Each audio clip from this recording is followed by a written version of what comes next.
Usually when we think about building a successful life, we tend to think of it kind of like constructing a fortress, you know? Right, like you're putting up these massive, gleaming stone walls of achievement to protect yourself. Exactly. You spend years doing it. You secure this phenomenal career. You cultivate a beautiful relationship. You build up financial security.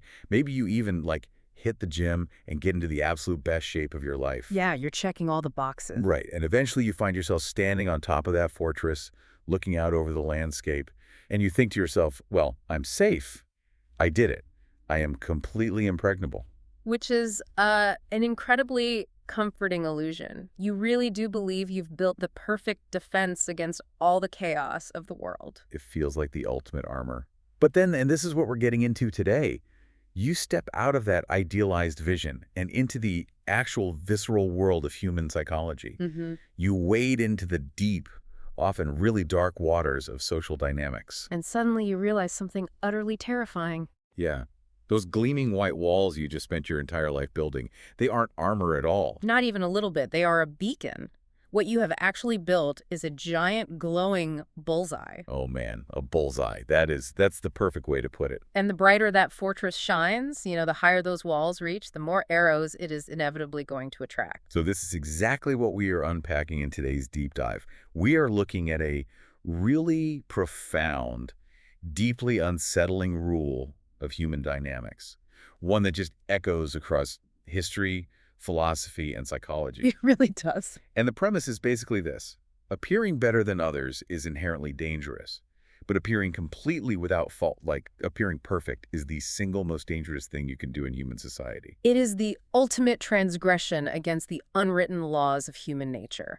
Because the foundational premise we're exploring today is, well, it's a brutally honest assessment of the human animal. Yeah, it doesn't paint us in the best light. No, it doesn't. We struggle deeply and universally with feelings of inferiority. When we're faced with someone who possesses superior talent or massive success, or even just like a natural, effortless grace. Which is almost the most annoying kind. Right? Oh, absolutely. But our immediate unspoken reaction to that is rarely pure, unadulterated joy for them. It is envy. Right.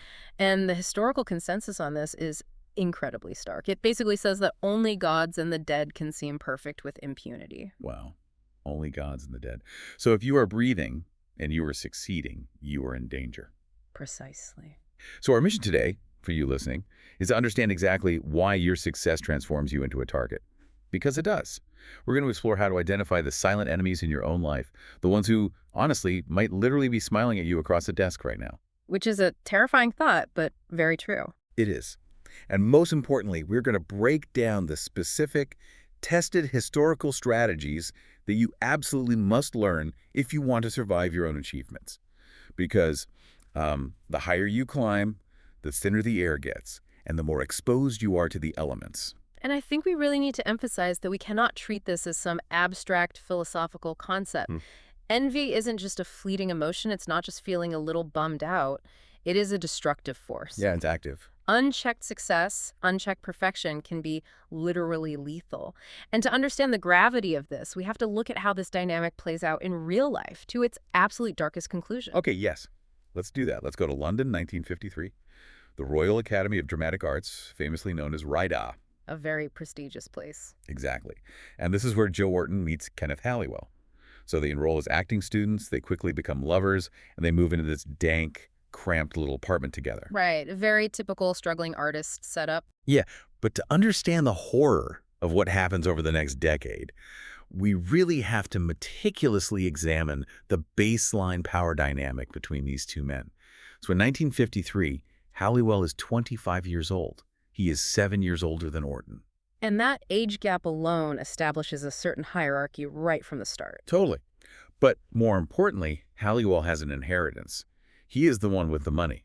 Which is a massive factor. Massive. He's the confident one. He's the cultured one. Yeah. Man of the world. And they quickly realize neither of them is actually destined to be a great actor, so they pivot their ambitions to writing instead. Right. But in this early stage, Halliwell is the undeniable driving force of their creative partnership. He is the architect. He's the one dictating the stories, plotting the novels, really shaping their entire intellectual life. And what is Joe Orton doing during this? Joe Orton is literally sitting at a desk typing the manuscripts, maybe, tossing in a line or a minor idea here and there. But Halliwell is the mentor, the provider, the superior intellect in the relationship. That is the baseline. Okay, so that is where Halliwell feels secure and comfortable. He's the boss. Exactly. But the writing doesn't actually go anywhere. For years, they produce work that just gets rejected over and over. And the inheritance money obviously slowly dries up. The future starts to look completely bleak for them. And then almost a decade into their relationship, we hit the catalyst. Right, 1962. It's 1962, and the couple gets arrested. Yeah, and they are jailed for 6 months for defacing dozens of library books, which is just a wild detail. But It is, but this forced separation is the absolute turning point, because for the first time in 9 years, Joe Orton is away from Kenneth Halliwell. He is locked in a cell completely alone. and in that intense isolation, Orton undergoes this total metamorphosis. He finds his own independent voice. He comes out of that prison sentence with this burning, cynical contempt for English society. Yes, and a fierce determination to write theatrical farces on his own terms. So they reunite and move back into their apartment. But the tectonic plates beneath their relationship have violently shifted. The roles are suddenly reversed. Completely inverted. Now, Orton is the one doing the writing, the heavy lifting, the conceptualizing, and Halliwell's reduced to the role Orton used to play. He's just tossing in a few comments or ideas from the sidelines. The power dynamic hasn't just leveled out, it has completely flipped upside down. And once it inverts, Orton's rocket ship just takes off. Yeah. In 1964, he completes his first full-length play, Entertaining Mr. Sloane. It hits London's West End, and the reviews are just nothing short of brilliant. The cultural elite are suddenly asking, who is this genius? A great new writer has just emerged from nowhere. Right. And then comes his next play, Loot, in 1966. It's a massive, undeniable smash hit. His popularity just goes stratospheric. He's getting commissions from everywhere. Yeah. The actual Beatles, at the absolute height of their mid-60s fame, are paying Joe Orton handsomely to write a film script for them. He Yeah. is suddenly at the absolute center of the cultural zeitgeist. But we have to pause here and look at what is happening to Kenneth Halliwell while Orton is basically touching the sun. Oh, it's so dark. It is. As Orton's star rose, Halliwell's psychological state began to rapidly, terrifyingly deteriorate. I mean, imagine the internal torture for Halliwell. Right, because in the 50s, he was the patron. Exactly. He paid the bills, he was the genius dictator of their prose, he rescued Orton from obscurity. Now, a decade later, he is watching his younger lover become the toast of London, while he is subjected to the profound daily humiliation of becoming essentially a personal assistant to the playwright. Man, and the historical accounts of their social life during this period, they paint such a stark, brutal contrast. At the endless parties they attended, people naturally just gravitated toward Orton. Of course they did. He was handsome, he was charming, his mood was always buoyant and magnetic. He was the sun in every room he walked into. And standing right next to him, in the shadows, is Halliwell. And observers described Halliwell at this time as bald, awkward, deeply defensive, and exuding such a bitter energy that people actively wanted to avoid him. Yikes. Yeah. Halliwell is watching Orton become the embodiment of perfection while he feels completely invisible, inadequate, and left behind. This is the physical manifestation of envy taking root. Halliwell's moods become unbearable. He starts claiming he's suffering from mysterious mental illnesses, but the core disease is untempered envy. And Orton, for all his literary brilliance and his sharp observation of society in his plays, is completely naive to the laws of power operating in his own living room. Which is so tragic. Orton recognizes Halliwell's misery, and he tries to fix the problem, but he does it in the worst possible way. The absolute worst way. He tries to drag Halliwell up to his level. So he uses his newfound fame and his immense leverage in the art world to arrange for a prominent gallery to show Halliwell's artwork. He literally forces the door open for him. But the show is a total flop. Yeah, it bombs critically and commercially, and instead of making Halliwell feel supported, this charitable act just twists the knife even deeper into Halliwell's profound sense of inferiority. Because it wasn't a partnership anymore, and Halliwell knew it. The gallery show registered to Halliwell exactly for what it was, which is charity and guilt. Right, Orton was just tossing crumbs from his massive feast. Exactly. Every single time Orton tried to help, he was subconsciously reminding Halliwell of the massive power disparity between them. He was highlighting the fact that Halliwell could only get a show because of Orton's name. It is a fatal miscalculation of human psychology. Which brings us to the tragedy. May 1967. They go on a holiday to Tangier, Morocco. And Orton writes this incredibly haunting, almost prophetic entry in his diary. It's chilling in its accuracy regarding the danger of appearing perfect. What did he write? He wrote, "We sat talking of how happy we felt, and how it couldn't surely last. We'd have to pay for it. Or we'd be struck down from afar by disaster because we were perhaps too happy. To be young, good-looking, healthy, famous, comparatively rich and happy is surely going against nature." Wow. Going against nature. He intuitively sensed the danger. He really did. He sensed that his level of perfection was defying the laws of social gravity, defying the gods of envy. But his fatal flaw was believing that the disaster would strike from afar. Right, he's looking out at the horizon. Completely unaware that the disaster was sitting right next to him in that Moroccan villa. Because outwardly, Halliwell seemed fine on that trip, but inwardly, he was seething. He had been secretly reading Orton's diaries for months. Oh, this is never going to end well. No. He read all of Orton's private, unvarnished thoughts about their struggle, the shift in their dynamic, and Orton's detached, almost contemptuous descriptions of Halliwell's brooding and social awkwardness. And 2 months later, in August 1967, just days after helping Orton finish his final masterpiece, What the Butler Saw, Kenneth Halliwell takes a hammer and bludgeons Joe Orton to death in their apartment. He then takes 21 sleeping pills, kills himself, and leaves a suicide note that simply says, "If you read Orton's diary, all will be explained." It is a devastating story. Yeah. But when you analyze it through the lens of human dynamics, it reveals a really profound and terrifying truth. It does. Eventually, the only thing that would have satisfied Halliwell would have been for Orton to fail. He'd have a massive, humiliating flop. Because if Orton had failed, they could have commiserated together in the mud as equals, just like they did in the old days. Exactly. But when Orton just kept rising higher and higher, becoming more and more untouchable, Halliwell chose the only avenue left to make them equals again. He made them equals in death. That is, wow. And there's a dark, tragic irony here. Through the murder, Halliwell finally achieved the permanent fame he so desperately wanted. He became permanently linked to Joe Orton in history. You know, I always hear people say that success is a rising tide that lifts all boats. That if you do well, your community does well, your friends do well. It's a nice thought. It is. But this story completely shatters that platitude. It makes you realize that sometimes your success isn't a rising tide at all. Sometimes your success is a tidal wave. And yes, it propels your boat forward at incredible speed, but it completely capsizes and drowns the boat right next to you. That's a great analogy. But I have to ask, shouldn't the people closest to you, your partner, your oldest friends, the people who are in the trenches with you from day one, shouldn't they be the ones who celebrate your success the most? Why are the people in your inner circle actually the most dangerous? That is the exact question that makes this law of human dynamics so difficult for people to accept. You naturally expect your competitors or your outright enemies to hate your success. You're psychologically prepared for that opposition. Sure, that makes sense. But you expect your inner circle to cheer. What you are failing to account for is the psychological concept of the veneer of equality. The veneer of equality. Okay, unpack that for me. Well, when you start out with peers, you are equals. You share the same struggles, the same complaints about the unfairness of the world, the same lack of resources. But when you suddenly accelerate and leave them behind, your success violently strips away that veneer of equality. It forces them to look in the mirror. Oh, because they can't blame the system anymore.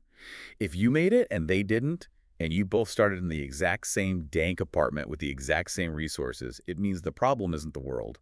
The problem is them. Precisely. Feelings of profound inferiority begin to gnaw at them. The very thought of your upward trajectory only heightens their own feelings of stagnation.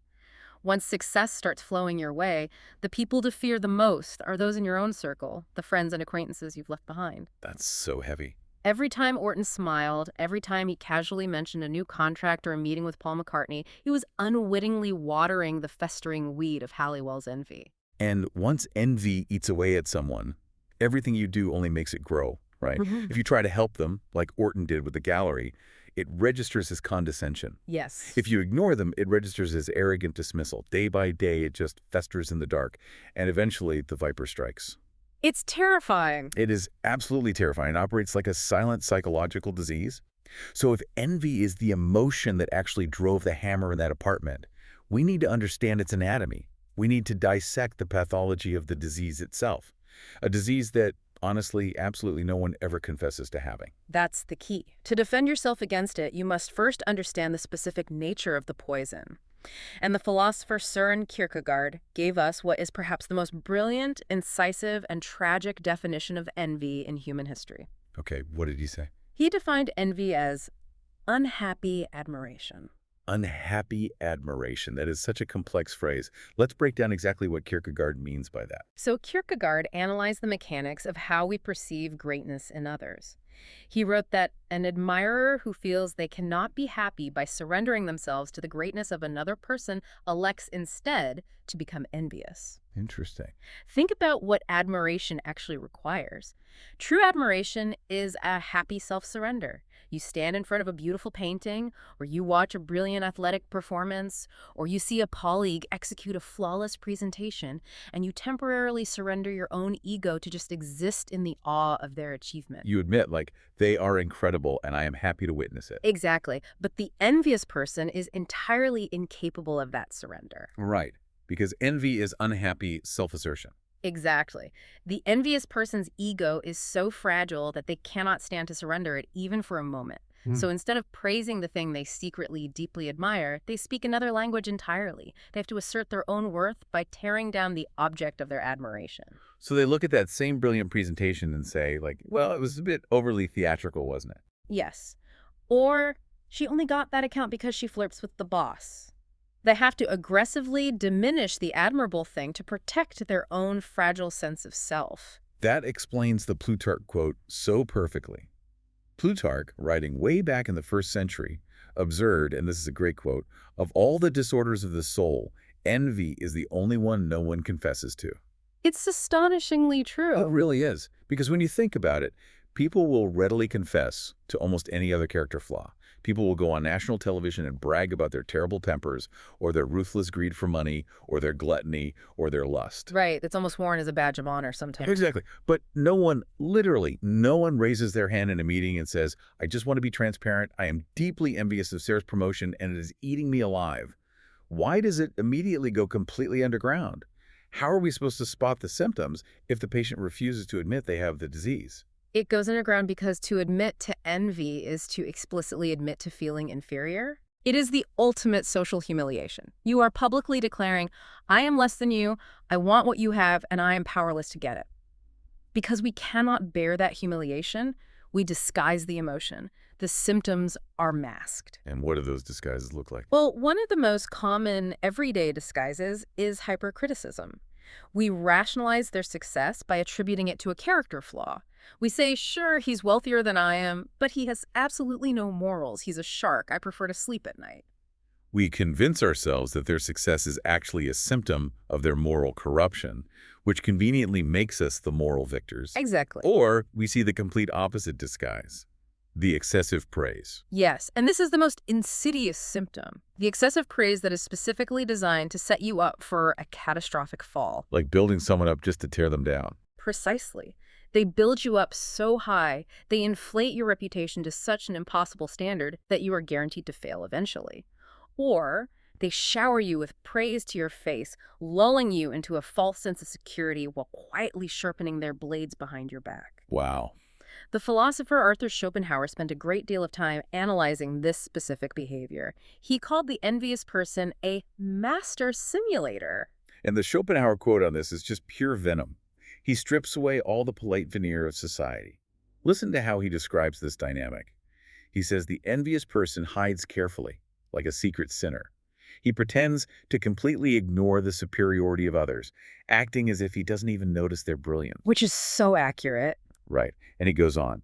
He tries with all his power to connive and thus prevent any form of superiority from appearing in any situation. And if they do appear, he casts on them obscurity, hypercriticism, sarcasm, and calumny, like the toad that spits poison from its hole. A toad spitting poison from its hole. Schopenhauer was not known for mincing his words. Clearly not. But he highlights a crucial mechanism of envy here, which is the act of sabotage. The envious person will deliberately elevate insignificant, mediocre people just to spite the truly talented. It is an active, destructive force. It's not just a passive feeling of sadness that you don't have what they have. It is a burning desire to destroy what they have. Which brings me to this ancient Jewish parable from the historical text. When I first read this, it completely blew my mind because it perfectly illustrates how deeply irrational and self-destructive this desire to destroy others can be. It's a powerful story. It is. So if you are listening to this right now, pay close attention to the psychology of the punchline. Here's how it goes. A greedy man and an envious man were brought before a powerful king. The king looked at them and said, "One of you may ask something of me, and I will give it to him immediately, provided I give twice as much to the other." Okay, classic dilemma. Right. Now, the envious person did not want to ask first, because he was deeply envious of his companion and could not stomach the idea of his companion receiving twice as much of whatever he asked for. But the greedy man also did not want to ask first, because his greed dictated that he must have the double portion for himself. So it's a standoff. A total standoff. Finally, the greedy man violently pressed the envious one to be the first to make the request. Cornered, the envious person looked at the king and asked the king to pluck out one of his own eyes. It is breathtaking in its darkness. It's insane. He willingly asks to lose an eye, to suffer permanent agonizing mutilation, for the sole, triumphant purpose of ensuring that the greedy man loses both eyes and goes completely blind. Because he would literally rather be half blind in a world where his rival is totally blind than have a mansion in a world where his rival has two mansions. That is the true, terrifying pathology of envy. It is completely devoid of rational self-interest. It is not about acquiring things for yourself. It is entirely about destroying the perfection of others, even if you have to destroy yourself in the process. And if you want an even more visceral illustration of this psychology, we have to look at the mythology of the ancient world. Ovid's Metamorphoses provides a physical personification of envy as a monster, and the imagery he uses is incredibly deliberate. It's basically an ancient psychological profile. Yeah, let's talk about that because it is gross. Very gross. So the goddess Minerva visits the house of envy, and where does envy live? Not in a grand palace, but in a house filthy with dark slime, hidden deep in the recesses of valleys where the sun never shines, permeated by a numbing, eternal chill. And Ovid's description of what envy actually looks like is grotesque, but every detail means something. Ovid writes, "When Minerva struck the doors with the tip of her spear, they flew open and revealed envy within, busy at a meal of snake's flesh, the food on which she nourished her wickedness." Envy is literally sitting in the dark eating venom. Then he describes her physical form. Envy's face was sickly pale, her whole body lean and wasted, and she squinted horribly. Her teeth were discolored and decayed, her poisonous breast of a greenish hue, and her tongue dripped venom. Only the sight of suffering could bring a smile to her lips. It's such a vivid picture. And it goes on. She never knew the comfort of sleep. She looked with dismay on men's good fortune and grew thin at the sight, gnawing at others, and being gnawed, she was herself her own torment. That specific phrase, grew thin at the sight of men's good fortune, that captures the essence of the disease. While everyone else is getting fat and happy on their success, celebrating their wins, envy is physically starving because someone else has food. Right. And then Minerva gives envy a specific mission. Go poison the mind of a mortal girl named Aglaros against her own sister, simply because the sister just had a fortunate marriage to a god. So envy travels to Athens, and Ovid notes that upon seeing the sheer peacefulness and prosperity of the city, envy could scarcely refrain from weeping when she saw no cause for tears. Wow. And the way envy infects Aglaros is so incredibly insidious. Envy touches the girl's breast with a hand dipped in malice, fills her heart with spiky thorns, and breathes a black poison deep into her bones. It's practically a horror movie. It really is. Ovid describes the feeling of envy taking root in the girl. He says she wasted away in a slow decline. The fire kindled within her at the thought of her sister's luck was like the burning of weeds which do not burst into flames, but are nonetheless consumed by smoldering fire. A smoldering fire. It doesn't burst into a dramatic, explosive argument. It doesn't declare itself. It just sits there underneath the surface, quietly burning the oxygen out of the room, slowly destroying the relationship and the person from the inside out. So why are we spending so much time dissecting ancient parables and Roman mythology? Because you, the listener, need to look at your own social circle, your own office, your own industry, and realize that the most dangerous enemies you have are not the ones screaming at you. No, they rarely are. They are not the ones sending you angry emails. They are the ones silently smiling at you while they smolder. They are the ones who feel that your success, your happiness, your perfection is casting a dark shadow over their own lives. Which brings up a crucial question regarding vulnerability. If envy is this toxic, this pervasive, this easily triggered, who is the most vulnerable to it? What specific kind of success triggers the most dangerous, incurable forms of this smoldering fire? Well, if envy is a fire, then natural brilliance is the gasoline. As it turns out, the more naturally gifted you are, the more danger you are in. And to understand why, we need to look at the tragedy of Sir Walter Raleigh. Oh, Raleigh. Yeah, if there was ever a human being who seemed to have been handed absolutely everything by the gods, it was Raleigh. Raleigh was the quintessential Renaissance man at the highly competitive court of Queen Elizabeth I. And you have to understand the environment of the Elizabethan court. It was a pressure cooker of ambition. Hundreds of nobles fiercely competing for the limited attention and favor of one monarch. And into this shark tank walks Raleigh, whose resume is almost absurdly impressive. It's intimidating. It reads like a fictional character created to make everyone else feel bad. He was a brilliant cutting-edge scientist. Right. He wrote poetry that is still recognized today as some of the most beautiful, evocative writing of the Elizabethan era. Of course he did. He was a proven, courageous leader of men in battle. He was an enterprising entrepreneur and a daring sea captain. And just to add the final insult to injury for every other man at court, he was incredibly handsome, a dashing courtier who charmed his way right into becoming one of the Queen's absolute favorites. He had the intellect, the art, the leadership, the business acumen, and the looks. He was the total package. In by all appearances, he was flawless. But wherever he went, whatever project he tried to launch, he found people constantly blocking his path. He faced this stubborn, inexplicable, relentless opposition from the other courtiers. Why? Well, eventually he suffered a terrifying, precipitous fall from grace, which ended with him locked in the Tower of London and finally facing the executioner's axe. And when you look at why Raleigh fell, it comes down to his complete and utter blindness to the law we are discussing today. He made absolutely no attempt to disguise his skills. In fact, he did the exact opposite. He flaunted it. He imposed his staggering versatility on everyone. He made a massive flamboyant show of his talents. He naively believed that his brilliance was impressing people, that his quick wit was winning him friends. He thought he was being an inspiration to the court. He was committing the ultimate social crime. He was relentlessly reminding everyone around him of their own mediocrity. Every time he casually recited a brilliant poem he had just written, or demonstrated a complex scientific principle, or effortlessly charmed the Queen in front of the other nobles, he was inadvertently telling them, "You are not as smart, you are not as talented, and you're not as beautiful as I am." Wow. He thought he was building a fan club of admirers. He was actually building an army of silent, deeply inferior-feeling enemies who just waited, smoldering, for him to make a single mistake. And the moment he tripped up, the moment he lost a fraction of the Queen's favor, they pounced. The official charge that led to his execution was treason. But make no mistake, envy will use any cover it can find to mask its destructiveness. Treason was just the convenient, legally acceptable excuse to execute a man they hated for being too perfect. Like, picture this.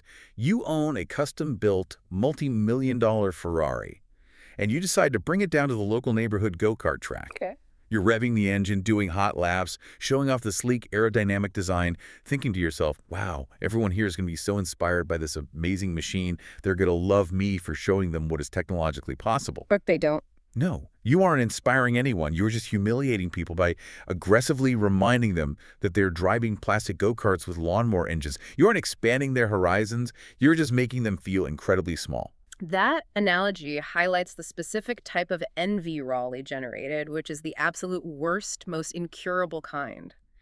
There is a critical, profound psychological distinction we have to make here.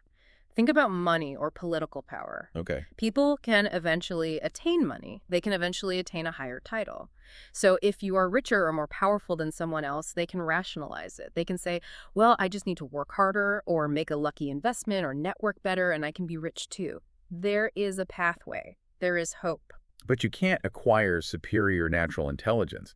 You can't network your way into innate good looks or natural physical grace or innate effortless charm. Exactly. And because those innate qualities cannot be acquired through hard work, they create a sense of utter, suffocating hopelessness in the envious person.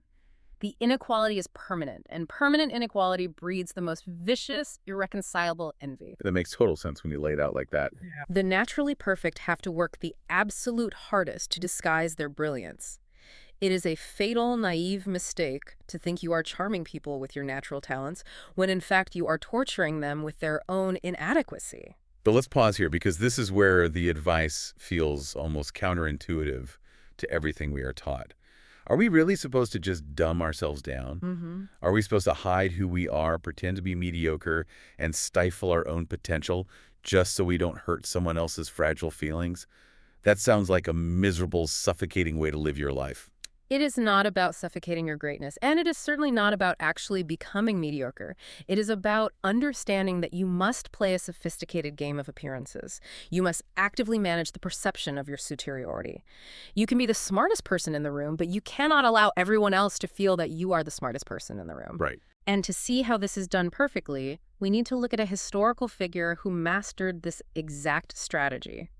A man who had just as much immense power and brilliance as Sir Walter Raleigh, but who completely understood the necessity of hiding it. So we are traveling to the Renaissance, to the Republic of Florence, to study the absolute master of camouflage, Cosimo de' Medici. To truly appreciate Cosimo's genius, we first have to understand the highly volatile environment of medieval Florence. This was a republic that fiercely, violently despised tyrants. The merchant class and the craft guilds had intentionally designed a system of government to prevent oppression by the nobility. High office could only be held for a few months at a time. The entire structure of the city was specifically designed so that no single person or family could gain lasting dominance. It was a political environment perfectly engineered to chop down anyone who stood too tall. And the Albizzi family learned this the hard way. They certainly did. The Albizzis were a powerful banking family who had managed to monopolize control of the government for a while, quietly filling offices with their own loyal men. But then they made a fatal error. They started to act like they were in charge. The biggest mistake you can make. They started to flaunt their power. They appeared ambitious and arrogant. And the result. The citizens of the Republic turned on them, and they were eventually overthrown, stripped of their power, and exiled from the city. Enter the Medici family. They had very modest working-class origins as apothecaries. But in the late 14th century, Giovanni de' Medici makes a massive fortune in banking. His son, Cosimo, takes over the family business and proves to be an absolute prodigy of finance and politics. So now Cosimo has this immense, world-shifting wealth. Under Cosimo's control, the Medicis emerge as one of the preeminent, wealthiest banking families in all of Europe. But Cosimo was a student of human nature. He had watched the Albizzis fall. He saw exactly what happened when you trigger the envy of a democratic republic. At first, the Albizzis actually used their remaining muscle to have Cosimo arrested and exiled in 1433 because they felt deeply threatened by his growing wealth and popularity. Right. But Cosimo didn't fight it. He didn't raise an army. He left quietly. He simply bided his time. Over the next year, the Albizzis mismanaged the city, stirred up fears of a dictatorship, civil war broke out, and the Albizzis were permanently toppled. In 1434, Cosimo returns to Florence in triumph, and now he has absolute, uncontested dominance over the city. But he faces a massive existential dilemma. Right. If he acts like a king, if he seems ambitious like the Albizzis did, he will stir up the exact same democratic opposition and envy that will inevitably destroy him. But if he just sits on the sidelines and plays nice, some other ambitious family will rise up and crush the Medicis. So Cosimo invents a masterpiece of political and social camouflage. He figures out how to completely rule a republic without ever appearing to rule it. How does he do it? First, he secretly uses his vast, seemingly limitless wealth to buy influence behind closed doors. But he never places himself or his obvious high-profile cronies in the top public positions. He carefully enlists allies from the unassuming middle classes to disguise their allegiance to him, and he places them in the top government positions. The Republic survived in name only. It looked like a democracy, but Cosimo held every single string from behind the curtain. But the most fascinating part of this strategy is his everyday public persona. When Cosimo walked through the streets of Florence, this man who was effectively the dictator of one of the richest, most culturally significant cities in the world, he dressed modestly in the simple robes of an average merchant. He was attended by no more than one servant. He bowed respectfully to magistrates and elder citizens, treating them as if they were his superiors.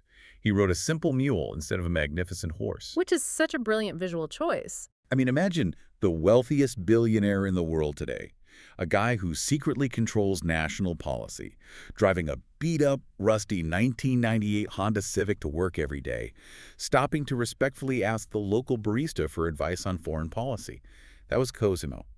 He never spoke out publicly on matters of state, even though he secretly dictated Florence's foreign policy for over 30 years. He was a consummate con artist of appearances. He gave massive amounts of money to charities anonymously. He financed grand public buildings and churches, but he did it in a way that fed the pride of the Florentine citizens, making it seem like their victory, their beautiful city, not his personal vanity project. And perhaps the greatest, most enduring physical symbol of this entire strategy is the Medici Palace. Yes, the palace. When he decided to build a palace for his family, he initially commissioned designs from Brunelleschi. Now, Brunelleschi was the most famous, flamboyant, brilliant architect of the time, the man who designed the spectacular dome of the Florence Cathedral. A true genius. Right. And Brunelleschi draws up these incredibly ornate, magnificent, ostentatious plans for a palace that would scream, "I am the King of Florence." And Cosimo rejects them. He turns down the greatest architect in the world. Instead, he hires Michelozzo, a man of much humbler Florentine origins, to build a much more modest, unassuming structure. The contrast is striking. The palace they built is the ultimate physical manifestation of Cosimo's philosophy. It was all rough stone and simplicity on the outside, looking like a sturdy but average merchant's house.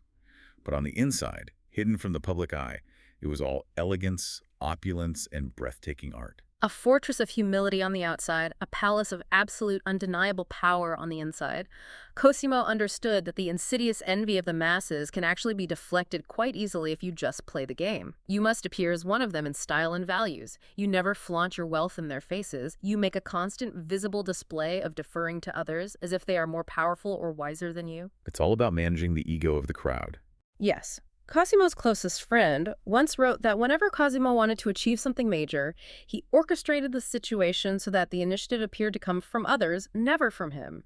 He let others take the credit for his genius. And Cosimo had a personal catchphrase that summarizes everything we were talking about. He used to say, "Envy is a weed that should not be watered."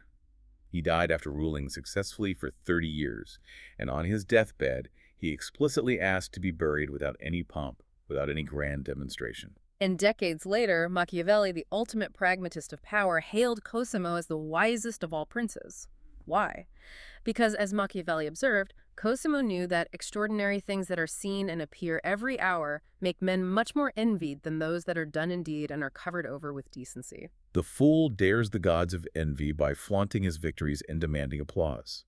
The master of power understands that the appearance of superiority over others is completely inconsequential next to the reality of it. Why do you need the public applause if you possess the actual power? Exactly. Cosimo chose the quiet reality of power over the loud vanity of appearing powerful. Sir Walter Raleigh chose the loud vanity of appearing powerful, and he lost his head. At this point, if you are listening to this, you might be thinking, this is fascinating historical theory. I understand why Cosimo rode a mule, but I am not secretly ruling a medieval Italian republic from the shadows. I work in middle management, or I'm a freelance designer, or I just got a really nice promotion at my firm. How do I actually apply this in the modern world? Which is the most important question. Well, the history gives us an entire toolkit of practical, everyday strategies. We are going to look at the specific tactical maneuvers, the sacrifices to the gods of success that you can use to deflect envy before it destroys you. The first and perhaps most common tactic is the smokescreen of luck. You must understand that a sudden, dramatic improvement in your fortune, an unexpected promotion, a massive financial victory out of nowhere, sudden fame is your most dangerous moment. It's when you are most exposed. It is mathematically guaranteed to stir up envy among your former peers because it shatters that veneer of equality overnight. To counter this, you use the strategy demonstrated by Archbishop de Retz. So in 1651, de Retz is promoted to the incredibly powerful rank of cardinal. He knows his former colleagues, the other ambitious men in the church, are going to be seething with envy over his elevation. So what does he do? He does everything in his power to downplay his own merit.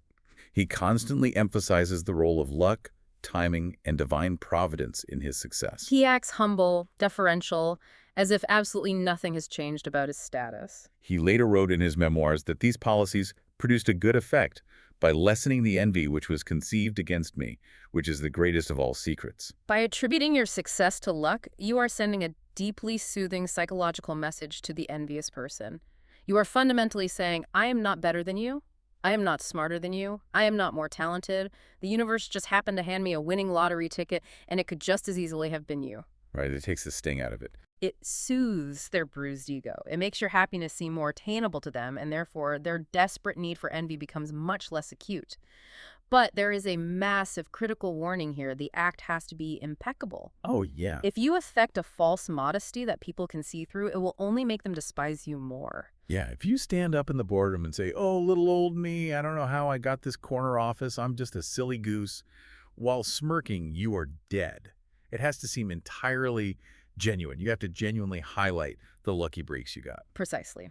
The second major tactic is feigned reluctance. This is the art of disguising your newfound power as a heavy burden or a painful sacrifice. History gives us three massive, undeniable examples of this strategy. Ivan the Terrible, Boris Godunov, and George Washington. When Ivan died, Boris Godunov knew he was the only man capable of leading Russia. But he also knew that if he eagerly lunged for the crown, the powerful nobles, the boyars, would destroy him out of suspicion and pure envy. So what did he do? He refused the crown. Not once, but several times. He retreated to a monastery. He literally made the people and the nobles come to him, beg him, and force him to take the throne to save the country. It's a brilliant move. And George Washington executed the exact same maneuver. He refused to keep the position of commander-in-chief of the army after the war, retiring to his farm. And later, he heavily, publicly resisted taking the presidency, claiming he wasn't worthy and just wanted to be a farmer. The psychology underpinning this move is brilliantly outlined by Sir Francis Bacon. Bacon noted that the wisest policy of the truly powerful is to cultivate a kind of pity for themselves. Think about it. How can anyone envy a man who is reluctantly taking on a crushing, miserable burden solely for the public good? You can't. If you disguise your promotion or your power as a miserable self-sacrifice, the hours are going to be terrible. The stress is going to ruin my health. Rather than a source of joy, people cannot envy it. They might even pity you. And crucially, people cannot envy the power that they themselves have forced you to take. I really didn't want this management position. Dealing with all these budgets is a nightmare, but someone has to steer the ship or we all lose our jobs. You instantly defang the envy in the room. Now, the third tactic is a bit more dramatic, but incredibly effective for creatives and highly skilled people.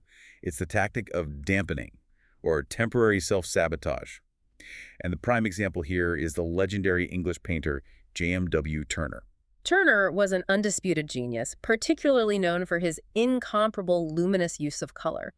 His skills were so far beyond his contemporaries that he began to notice a dangerous trend.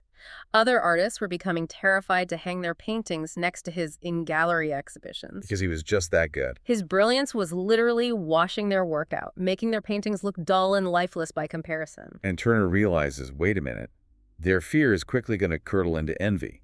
And if they all envy me eventually, they're going to unionize against me. They will blackball me. I won't be able to find a gallery in London willing to show my work. So what does he do?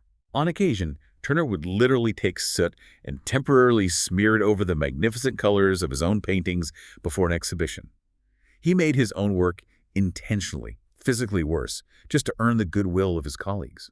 He purposely dimmed his own light so the other artists wouldn't feel blinded by his brilliance. It is a remarkable literal sacrifice to the gods of success. You intentionally lower your own perfection to maintain social harmony. Which leads us to the final and perhaps most universally applicable tactic, recommended by the 17th century philosopher Balthazar Gracian, the harmless vice. Gracian says that when you achieve great things, the envious become like an Argus, which is a mythological monster with 100 eyes, all searching constantly, desperately to find fault with your excellence. Because you seem perfect, they are starving for a flaw. They are desperate to find a sin to drag you down. Right. So Gracian says, don't let them burst with their own venom. Give them something to chew on. Affect some minor lapse in valor or intellect. Display a weakness, a minor social indiscretion, a completely harmless vice. Wave a red cape before the horns of envy, as Gracian puts it.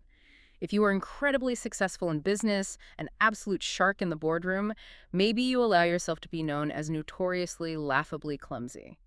Or you make a big show of being hopelessly, comically inept with basic technology. I've definitely seen people do that. You purposely expose a petty flaw.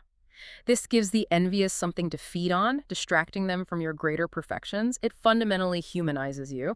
It allows them to say, well, she might be the brilliant CEO who makes 10 times my salary, but she can't even figure out how to unmute herself on a Zoom call without help. It's so true. It allows them to feel a tiny, fleeting bit superior to you in a completely harmless area, which relieves the massive pressure of their envy regarding your actual power and success.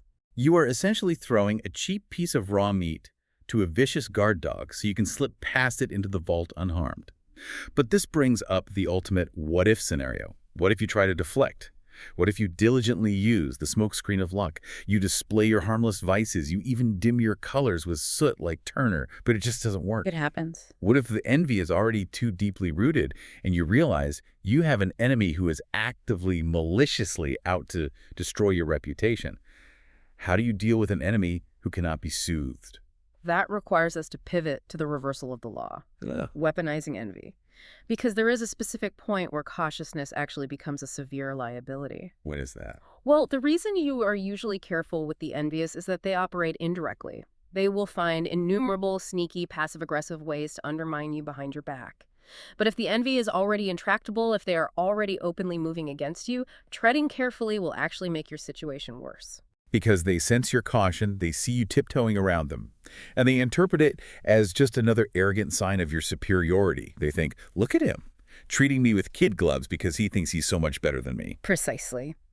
So the strategy reverses. When you have achieved a position of truly unimpeachable power, or when an enemy's envy simply cannot be cured by any amount of humility, you must completely abandon caution.